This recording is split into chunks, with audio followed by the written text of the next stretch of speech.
고린도전서 12장 12절에서 21절 말씀 제가 봉독하겠습니다. 몸은 하나인데 많은 지체가 있고 몸에 지체가 많으나 한 몸인과 같이 그리스도도 그러하니라. 우리가 유대인이나 헬라인이나 종이나 자유인이나 다 한 성령으로 세례를 받아 한 몸이 되었고 또 다 한 성령을 마시게 하셨느니라. 몸은 한 지체뿐만 아니요 여럿이니 만일 발이 이르되 나는 손이 아니니 몸에 붙지 아니하였다 할지라도 이로써 몸에 붙지 아니한 것이 아니요 또 귀가 이르되 나는 눈이 아니니 몸에 붙지 아니하였다 할지라도 이로써 몸에 붙지 아니한 것이 아니니 만일 온몸이 눈이면 듣는 곳은 어디며 온몸이 듣는 곳이면 냄새 맡는 곳은 어디냐. 그러나 이제 하나님이 그 원하시는 대로 지체를 각각 몸에 두셨으니 만일 다 한 지체뿐이면 몸은 어디냐. 이제 지체는 많으나 몸은 하나라. 눈이 손들어 내가 너를 쓸데없다 하거나 또한 머리가 발들어 내가 너를 쓸데없다 하지 못하리라. 아멘. 오늘은 거룩한 공교회라는 제목으로 우리가 말씀을 살펴보겠습니다. 우리가 계속해서 사도신경의 내용을 살펴보고 있습니다. 사도신경은 성부 하나님, 또 성자 예수님, 성령 하나님에 대한 우리의 신앙 고백입니다. 지난주부터는 계속해서 성령 하나님에 대해서 살펴보고 있습니다. 오늘 살펴볼 사도신경의 내용은 거룩한 공교회를 믿으며 성도의 교제를 믿는다라는 그런 내용입니다. 사도신경은 성령의 사역에 대해서 믿는 내용을 그냥 열거하고 있습니다. 거룩한 공교회와 성도의 교제와 죄를 용서받는 것과 몸의 부활과 영생을 믿습니다. 이렇게 고백합니다. 근데 이 마지막에 믿는다는 동사는 각각의 항목에 모두 해당됩니다. 거룩한 공교회를 믿으며 성도의 교제를 믿으며 죄를 용서받는 것을 믿으며 몸의 부활을 믿으며 영생을 믿는다고 고백하는 겁니다. 동사가 모든 항목에 다 연결되어 있습니다. 그런데 우리는 각 항목들이 그냥 나열되어 있어서 우리가 믿는다는 내용을 잘 생각하지 못하는 경우가 많이 있습니다. 이 각 항목들이 믿음의 내용임을 우리가 잘 알고 또 믿어야 됩니다. 오늘은 하이델베르그 요리문답 54문을 보겠습니다.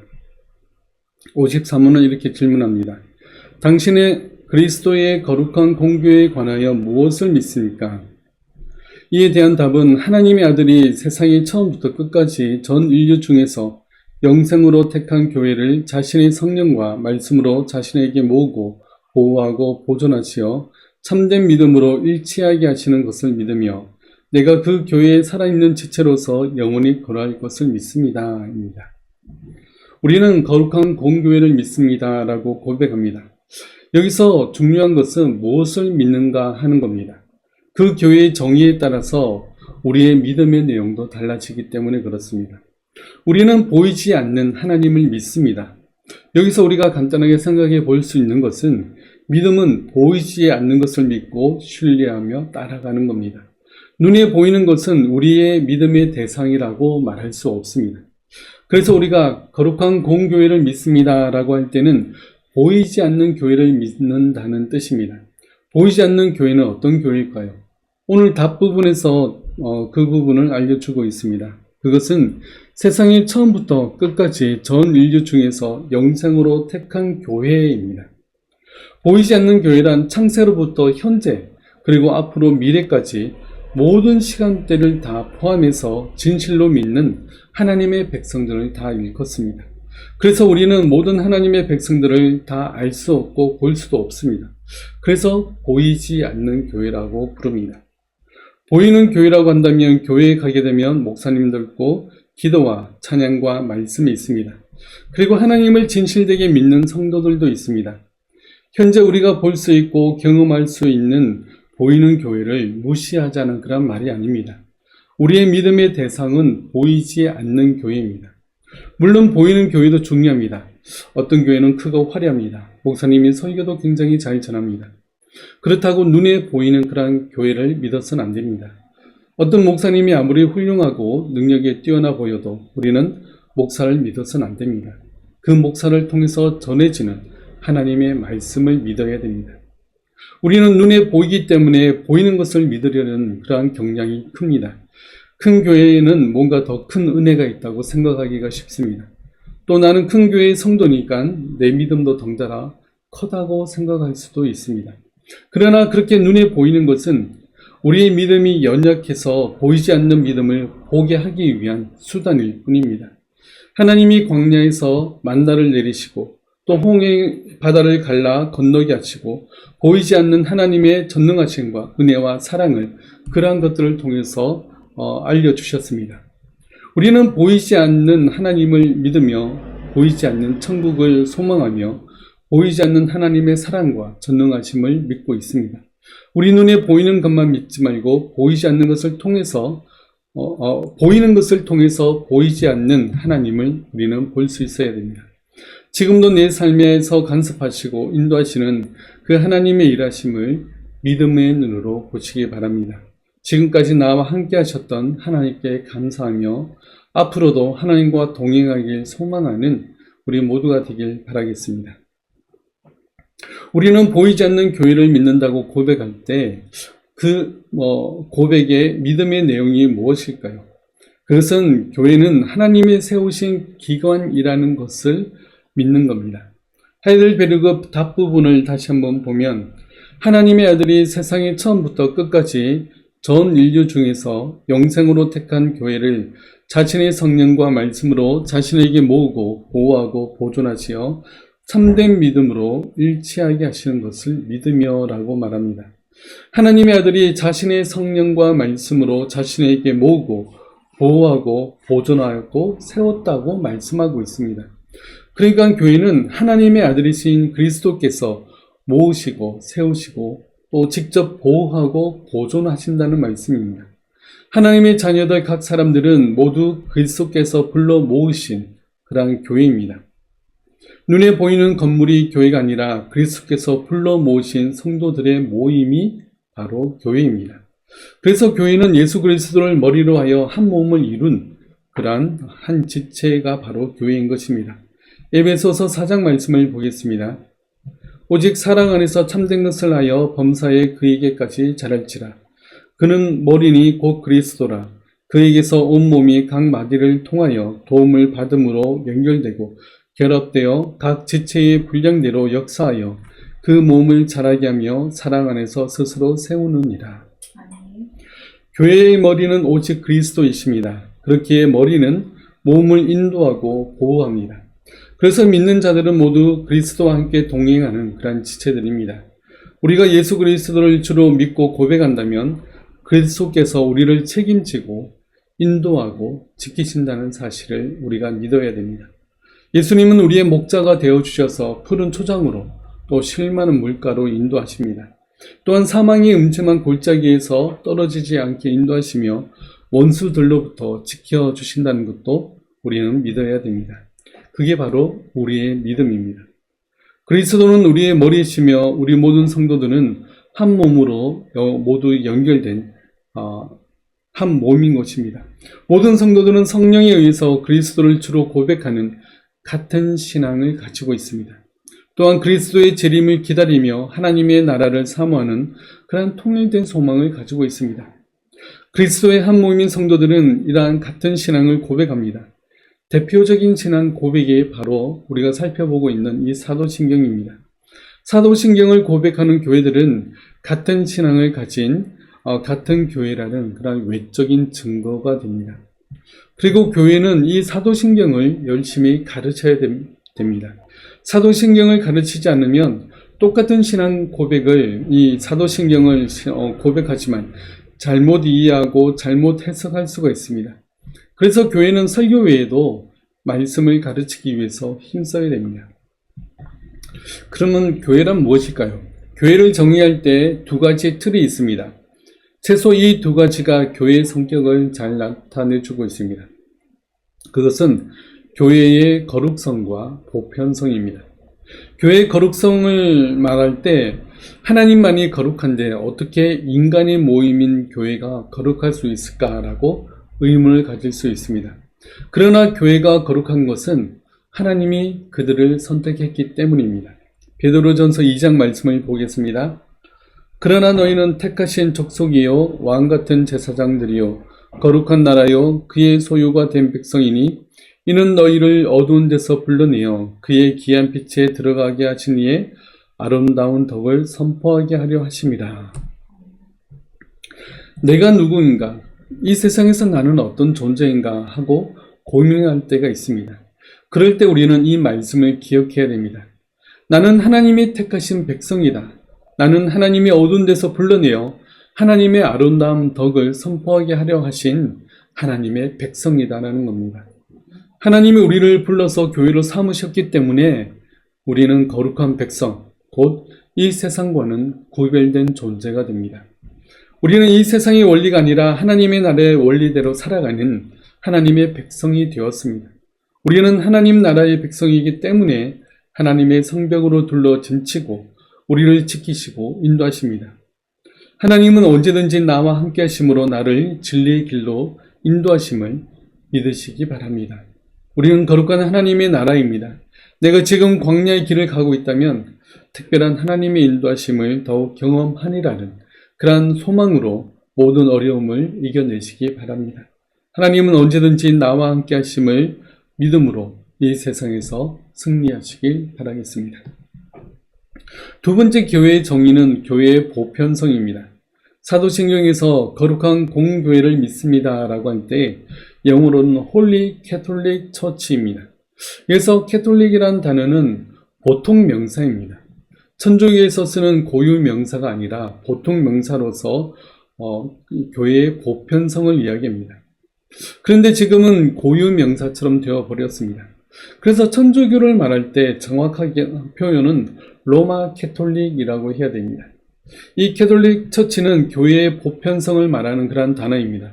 이 뜻은 과거, 현재, 미래의 모든 교회가 다 같은 교회라는 그런 뜻입니다. 그래서 교회가 공적인 측면과 또 시간적인 측면에서 특정한 장소와 특정한 시간에 제한되지 않는다는 의미에서 바로 보편적입니다. 사도행전 10장 말씀을 보겠습니다. 베드로가 입을 열어 말하되 내가 참으로 하나님은 사람의 외모를 보지 아니하시고 각 나라 중 하나님을 경외하며 의의를 행하는 사람은 다 받으시는 줄 깨달았도다. 교회는 하나님께서 무조건적인 선택으로 불러 모이신 믿는 자들의 모임입니다. 뛰어난 외모를 보시고 뽑으신 것이 아니며 특정한 계층이나 학벌을 보고 불러 모으신 것이 아닙니다. 그래서 교회는 보편적이라고 말합니다. 그래서 교회 안에서 편가르기를 한다든지 어떤 특정한 이념이나 생각으로 파벌 나누기를 해서는 안 됩니다. 그것은 교회의 보편성을 해치는 겁니다. 우리는 믿음 안에서 한 지체이며 한 몸입니다. 교회 안에서는 이 한 지체 의식을 우리가 분명히 가져야 됩니다. 고린도전서 12장 말씀을 보겠습니다. 몸은 하나인데 많은 지체가 있고 몸의 지체가 많으나 한 몸인과 같이 그리스도도 그러하니라. 우리가 유대인이나 헬라인이나 종이나 자유인이나 다 한 성령으로 세례를 받아 한 몸이 되었고 또 한 성령을 마시게 하셨느니라. 몸은 한 지체뿐만 아니요 여럿이니 만일 발이 이르되 나는 손이 아니니 몸에 붙지 아니하였다 할지라도 이로써 몸에 붙지 아니한 것이 아니요 또 귀가 이르되 나는 눈이 아니니 몸에 붙지 아니하였다 할지라도 이로써 몸에 붙지 아니한 것이 아니니 만일 온몸이 눈이면 듣는 곳은 어디며 온몸이 듣는 곳이며 냄새 맡는 곳은 어디냐. 그러나 이제 하나님이 그 원하시는 대로 지체를 각각 몸에 두셨으니 만일 다 한 지체뿐이면 몸은 어디냐. 이제 지체는 많으나 몸은 하나라. 눈이 손들어 내가 너를 쓸데없다 하거나 또한 머리가 발들어 내가 너를 쓸데없다 하지 못하리라. 아멘. 우리는 한 몸입니다. 우리가 믿는 하나님은 한 분 하나님이십니다. 우리의 구주도 한 분 예수 그리스도 뿐입니다. 우리는 한 성령으로 세례를 받아 한 몸이 되었습니다. 어떤 사람은 손의 역할을 하며 어떤 사람은 발의 역할을 합니다. 그런데 손이 발들어 너는 더럽고 못생겼으니 같이 있지 못하겠다라고 무시할 수 없습니다. 아무리 눈에 띄지 않고 작은 지체라 할지라도 필요 없는 지체는 단 하나도 없습니다. 그래서 교회는 다른 성도들을 돕고 섬김으로 하나의 교회를 온전히 만들어 나가야 됩니다. 하나님은 우리 각 사람에게 이러한 은사들을 다 주셨습니다. 그 은사는 나의 유익을 위해서 있는 것이 아니라 교회의 유익을 위해서 있습니다. 그 은사들로 다른 성도들을 섬기고 세워줘야 됩니다. 그래서 함께 가야 되는 것입니다. 어려움도 함께 짊어지고 기쁨도 함께 나누어야 됩니다. 한 지체가 아파하면 온 교회가 함께 아파하며 그 아픔을 이겨낼 수 있도록 우리는 힘써야 됩니다. 우리는 손가락 하나가 칼에 베이면 온 신경이 그 손가락에 집중할 수밖에 없습니다. 그래서 온몸이 힘써서 상처를 치료하고 약을 바르고 밴드를 붙입니다. 이게 바로 지체의식입니다. 그런데 교회에서 다른 지체가 아파하고 쓰러졌는데 온 교회가 모른다고 외면하며 뭔가 잘못된 교회입니다. 우리는 한 지체임을 기억하고 다른 지체가 아파하고 힘들어하면 같이 위로하고 도울 수 있고 또 함께 돕기를 힘써야 됩니다. 그렇게 함으로 온전한 교회를 세워나가길 힘쓰는 우리 모두가 다 되시길 바라겠습니다.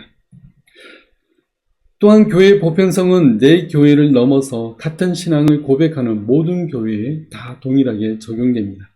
같은 신앙을 고백하는 교회들은 같은 교회라는 사실을 우리가 생각해야 됩니다. 많은 사람들이 우리끼리만 잘 믿으면 되지 왜 골치 아프게 다른 교회와 연합해야 되는가 이런 생각을 가질 수도 있습니다. 그러나 그렇지 않습니다. 우리 주위의 다른 교회들도 같은 한 지체이며 한 몸입니다. 사도들 시대에도 다른 교회가 경제적으로 어려움을 겪는 것을 보고 헌금을 모아서 보내고 돕는 경우들이 종종 있었습니다. 내 교회만을 생각한다면 할 수 없는 그러한 일입니다. 교회의 보편성을 믿는다면 우리보다 어렵고 힘든 교회들을 우리는 도와야 됩니다. 그래서 그 교회가 자립하고 성장할 수 있도록 주위의 다른 교회들이 돕는 데 힘써야 됩니다. 그래서 교회의 보편성을 드러내어서 하나님의 나라가 점점 더 확장되는 일에 쓰임받는 우리 모두가 다 되시길 바라겠습니다. 그 다음 한 질문을 더 보겠습니다. 하이델베르그 요리문답 55문입니다. 당신은 성도의 교제란 말에서 무엇을 이해합니까? 이에 대한 답은 첫째, 믿는 모든 각 사람은 그리스도의 지체이기 때문에 그와 그의 모든 부여와 은사에 공동의 참여자라는 것입니다. 둘째, 각 신자는 자신의 은사를 다른 지체들의 유익과 구원을 위하여 기꺼이 또 기쁘게 사용하는 것이 의무임을 알아야 한다는 것입니다. 코로나 시대를 건너오면서 예배도 온라인으로 드리고 헌금도 온라인으로 하는 그러한 성도들이 많이 늘어났습니다. 원래는 교회를 갈 수 없을 정도로 몸이 아픈 사람들 위해서 영상으로 예배를 송출했는데 그런데 요즘은 마음이 불편하다는 이유나 또 시간적 여유가 없다는 이유로 집에서 온라인으로 예배 드리는 사람들이 많아졌습니다. 그러나 사도신경에서 우리는 성도의 교제를 믿습니다 라고 고백합니다. 이 말은 우리는 서로 교제하기 위해서 부름을 받았다는 말입니다. 이 말을 잘 이해할 필요가 있습니다. 성도는 혼자서 신앙생활하고 또 영적인 유익을 취할 수가 없습니다. 하나님은 개인이 아니라 교회를 통해서 주시는 특별한 은혜들이 있기 때문입니다. 성도들이 서로 교제함으로 다른 성도들을 어떻게 돕고 섬길 수 있는지 그 방법을 찾을 수 있습니다. 믿음이 연약한 이들을 어떻게 도울지도 성도의 교제를 통해서 가능합니다. 필요할 때 또 함께 기도하며 병자들과 또 환우들을 우리가 또한 도울 수가 있습니다. 경제적으로 어려운 성도들을 함께 도울 수도 있습니다. 또 함께 선교사님들을 후원하며 또 지역에서 전도하는 전도자들을 도울 수 있으며 자라나는 다음 세대들을 우리가 체계적으로 양육할 수 있습니다. 이 모든 것들이 다 성도의 교제입니다. 여기서 교제나 사귐에 해당되는 헬라어는 바로 코이노니아입니다. 에베소서 5장 말씀을 보겠습니다. 누구든지 언제나 자기 육체를 미워하지 않고 오직 양육하여 보호하기를 그리스도께서 교회에게 한과 같이 하나니 우리는 그 몸의 지체임이라. 그러므로 한 사람이 부모를 떠나 그의 아내와 합하여 그 둘이 한 육체가 될지니 이 비밀이 크도다. 나는 그리스도와 교회에 대하여 말하노라. 아멘. 바울은 그리스도와 교회의 관계를 남편과 아내의 관계로 설명하고 있습니다. 그러면서 이 창세기 2장 말씀을 인용합니다. 그 내용이 사람이 부모를 떠나 그의 아내와 합하여 그 둘이 한 육체가 되리라 라는 말씀입니다. 하나님은 아담을 만드시고 또 하나님과 사람 사이에 참된 사귐과 교제가 무엇인지 알려주시고자 합니다. 그래서 하와를 만드시고 남자와 여자가 서로 사귐과 교제를 하게 하십니다. 그것을 통해서 보여주시고자 하는 것은 하나님과 성도의 관계가 어떠해야 되는지를 보여주고 있는 것입니다. 그러나 아담은 죄로 인해서 이러한 참된 교제가 심각한 손상을 입었습니다. 아담은 자신의 창조주이신 하나님을 거역하였고 또 하와는 자신의 머리인 아담을 거역하였고 짐승과 땅은 인간의 통치를 거역하였습니다. 모든 관계가 죄로 인해서 다 거역되었습니다. 그러나 예수님께서 이 땅에 오심으로 참된 교제가 무엇인지 우리에게 알려주십니다. 요한일서 1장 말씀을 보겠습니다. 태초부터 있는 생명의 말씀에 관하여는 우리가 들은 바요 눈으로 본 바요 자세히 보고 우리의 손으로 만진 바라. 이 생명이 나타내신 바 된지라. 이 영원한 생명을 우리가 보았고 증언하여 너희에게 전하노니 이는 아버지와 함께 계시다가 우리에게 나타내신 바 된 이시니라. 우리가 보고 들은 바를 너희에게도 전함은 너희로 우리와 사귐이 있게 하려 함이니 우리의 사귐은 아버지와 그의 아들 예수 그리스도와 더불어 누림이라. 우리가 이것을 쓰면 우리의 기쁨이 충만하게 하려 함이라. 아멘. 하나님의 아들이신 예수 그리스도께서 이 땅에 오셔서 우리에게 참된 교제가 무엇인지 보여주셨습니다. 우리는 영적으로 죽었었기 때문에 참된 교제가 무엇인지 몰랐지만 예수님께서 우리를 위해서 죽으시고 또 우리에게 새 생명을 주심으로 우리도 참된 교제에 눈을 뜨게 되었습니다. 이제는 예수 그리스도가 우리의 신랑이 되시고 우리는 신부가 되어서 아담과 하와가 잃어버린 그 참된 교제를 아는 그런 존재가 되었습니다. 예수 그리스도께서에게는 모든 충만과 부요함이 있습니다. 예수 그리스도는 사망을 이기고 부활하시고 승천하셨고 마귀의 모든 권세를 이기셨습니다. 우리는 예수 그리스도와의 이 교제를 통해서 그 이김과 승리를 우리의 것으로 누릴 수 있게 되었습니다. 교회가 성도의 교제라고 할 때 내가 가진 이 충만함과 부유함과 기쁨을 다른 성도들과 나눌 수 있는 자가 되었다는 뜻입니다. 이 세상에서는 아무리 가난하다 하더라도 예수 그리스도를 믿는 우리 안에는 예수 그리스도를 통한 충만함과 부유함과 기쁨이 우리 가운데 있습니다. 이것으로 우리는 다른 사람들과 나누며 전할 수 있습니다. 이것이 성도들의 부유함입니다. 우리는 이 세상의 기준으로는 가진 것이 없을지라도 하나님 나라의 기준에서는 모든 충만함과 부유함을 가진 자가 되었습니다. 이 충만한 부유함으로 말미암아 기쁨과 감사함 가운데 살아가며 아직 이 기쁨을 모르는 사람들에게도 전하는 우리 모두가 되시길 바라겠습니다. 이번 주간은 고난주간입니다. 예수님이 우리를 모든 죄악에서 건지시고 또 새 생명을 주시고 충만한 부요함을 우리에게 주셨습니다. 그 의미를 이 한 주간 더욱 깊게 묵상하는 그러한 시간들 다 되시길 바라겠습니다. 기도하겠습니다.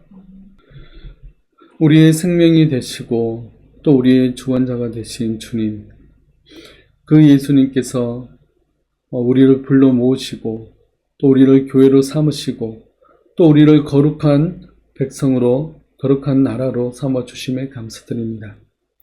우리가 하나님의 것이며 예수 그리스도께서 우리를 또한 지키시고 인도하시고 섭리로 역사하신다는 것을 믿습니다. 이 땅을 살 때 우리 가운데 고통과 아픔이 있지만 온전히 우리를 지키시고 인도하시는 그 예수 그리스도의 손길을 바라보며 믿음으로 살아낼 수 있는 우리 모두가 될 수 있도록 도와주시옵소서. 지금은 십자가 위에서 우리의 모든 죄를 사하신 주 예수 그리스도의 은혜와 우리를 사랑하시되 끝까지 사랑하시는 하나님의 사랑하심과 성령님의 함께하심이 오직 교회로 부르시고 또 연합하기 원하시는 예수 그리스도를 바라보고 살아가길 원하는 모든 성도들 머리 위에 지금부터 영원토록 함께하실지어다. 아멘.